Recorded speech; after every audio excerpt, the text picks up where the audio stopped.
Hello friends, स्वागत है आपका मेरे चैनल स्टडी विथ फर्रू में। आज हम class 11 biology chapter 19 excretory products and there elimination, इसके जो नीट के प्रीवियस ईयर पेपर क्वेश्चन है वो हम सोल्व करेंगे। क्वेश्चन 1 नीट 2019 में पूछा गया, which of the following factors is responsible for the formation of concentrated urine. इनमें से कौन सा फैक्टर रेस्पॉन्सिबल है कंसनट्रेटेड यूरिन के फॉर्मेशन में। पहला, low levels of anti diuretic hormones. तो हमें याद रखना है, अगर एंटी डायूरेटिक हार्मोन्स का लेवल लो होगा तो उससे डायूरिसिस इंक्रीज होगा। डायूरिसिस एक कंडीशन होती है जिसमें जो किडनी है वो बहुत ज़्यादा से ज़्यादा बॉडी फ्लूइड को क्या करेगी, बॉडी फ्लूइड को फिल्टर करेगी।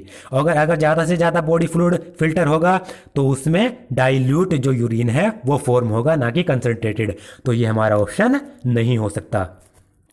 B, maintaining hyper osmolality towards inner medullary interstitium in the kidneys. अब जो किडनीज के अंदर मेडुलरी इंटरस्टिशियम टिश्यू हैं उनमें अगर हम हाइपर ऑस्मोलिटी को मेंटेन करें तो उससे कंसनट्रेटेड यूरिन फॉर्म हो जाएगा। बिल्कुल सही ऑप्शन है। ऐसा इसलिए है, जो ये इंटरस्टिशियम मेडुलरी होते हैं ये वे टिश्यू होते हैं जो लूप ऑफ हेनले को सराउंड करके रखते हैं मेडुला में, और हमें पता है सबसे ज़्यादा यूरिन कहाँ पर कंसनट्रेटेड होगा, लूप ऑफ हेनले में। तो B is the correct answer. Third, secretion of erythropoietin by juxtaglomerular complex. जो जे कॉम्प्लेक्स है वो जब एरिथ्रोपायोटिन को सेक्रेट करेगा तो उससे कंसनट्रेटेड यूरिन होगा। ऐसा नहीं है, क्योंकि एरिथ्रोपायोटिन में हार्मोन है जो किडनीज के द्वारा सेक्रेट किए जाते हैं और ये आरबीसी का जो रेट ऑफ प्रोडक्शन है वो इंक्रीज कर देते हैं। तो ये ऑप्शन नहीं है। बाकी, hydrostatic pressure during glomerular filtration. Hydrostatic pressure glomerular filtration के दौरान क्या करेगा, कंसनट्रेटेड यूरिन बनाएगा। ये भी नहीं है, क्योंकि जो हाइड्रोस्टैटिक प्रेशर होता है वो नॉर्मली ब्लड प्रेशर होता है ग्लोमेरुलस के अंदर, तो इसका भी रोल नहीं है। तो हमारा आंसर है B. B is the correct answer.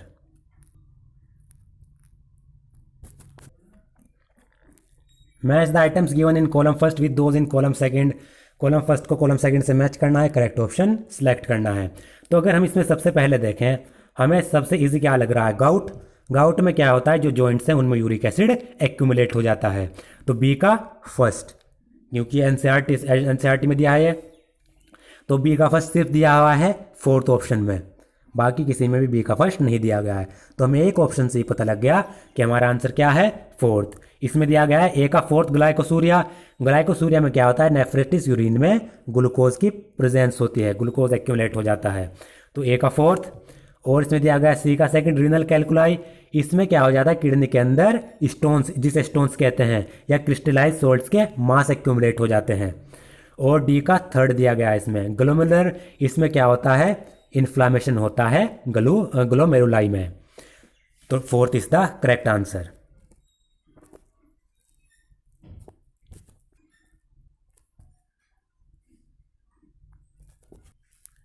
मैं इसमें भी हमें कॉलम फर्स्ट और कॉलम सेकंड को मैच करना है।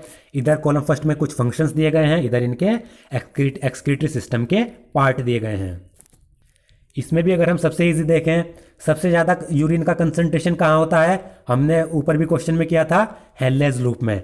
तो बी का फर्स्ट हेनलेज लूप, और बी का फर्स्ट दिया गया है सिर्फ सेकंड ऑप्शन में, तो एक से ही हमें पता लग गया।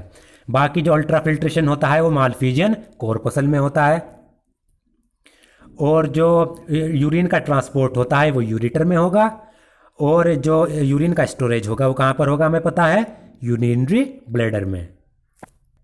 तो हमारा करेक्ट ऑप्शन है सेकंड, बी।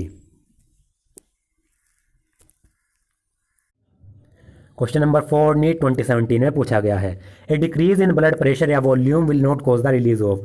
अगर ब्लड प्रेशर या फिर ब्लड वॉल्यूम में डिक्रीज हो जाए, ब्लड घट जाए, तो इसमें से कौन सी चीज़ रिलीज नहीं होगी।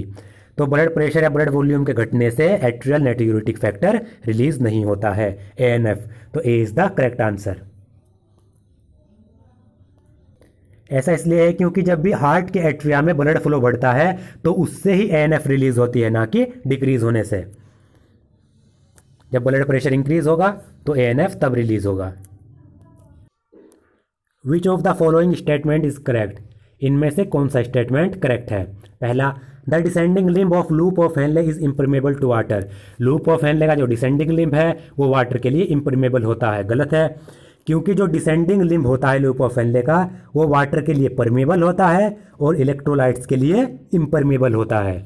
दूसरा, the ascending limb of loop of Henle is permeable to water.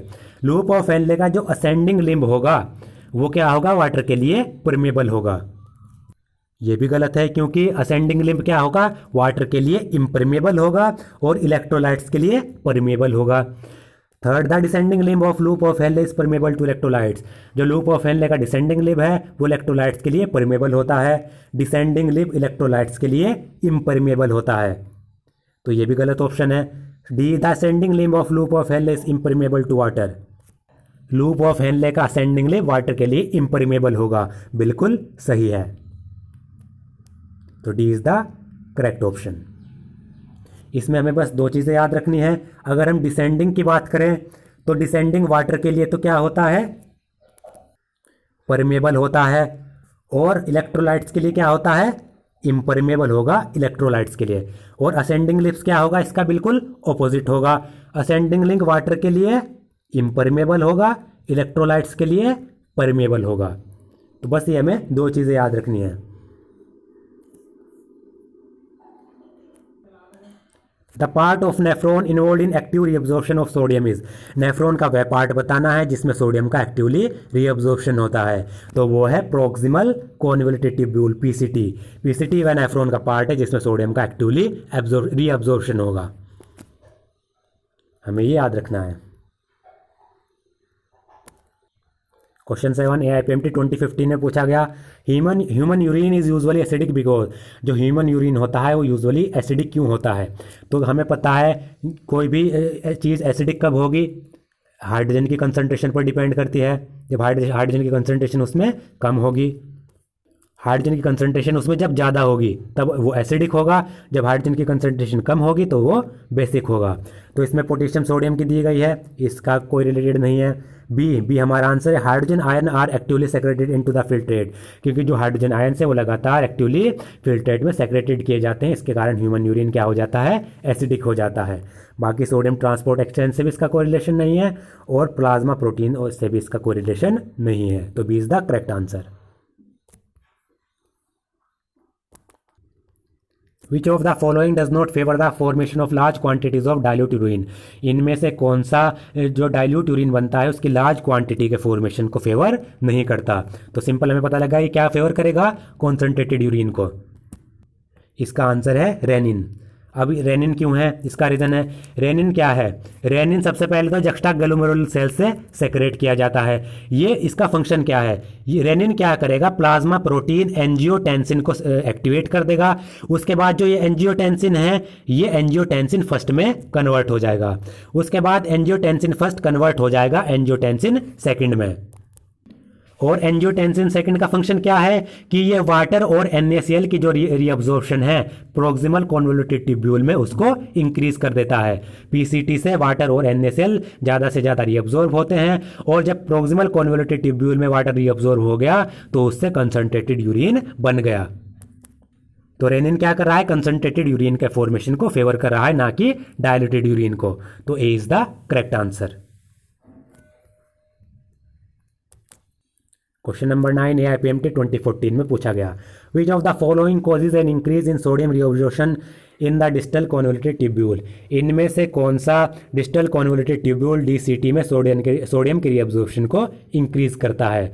तो DCT में सोडियम के रीअब्जॉर्प्शन को इंक्रीज करेगा जब एल्डोस्टेरोन लेवल में इंक्रीज होगा। तो increase in aldosterone level increase sodium absorption in distal convoluted tubule. A is the correct answer.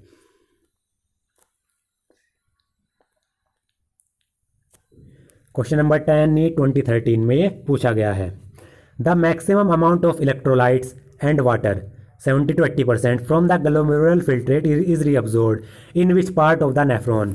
सबसे ज़्यादा अमाउंट में इलेक्ट्रोलाइट्स और वाटर लगभग 70 से 80% ग्लोमेरुलर फिल्ट्रेट से।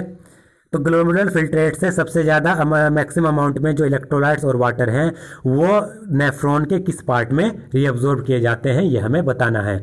तो सबसे ज़्यादा इलेक्ट्रोलाइट्स और वाटर रीअब्जॉर्ब किए जाएंगे प्रोक्सिमल कॉन्वोल्यूटेड ट्यूब्यूल में, पीसीटी में। पीसीटी में 70 to 80% इलेक्ट्रोलाइट्स और वाटर रीअब्जॉर्ब किए जाते हैं। सी इज़ द करेक्ट आंसर।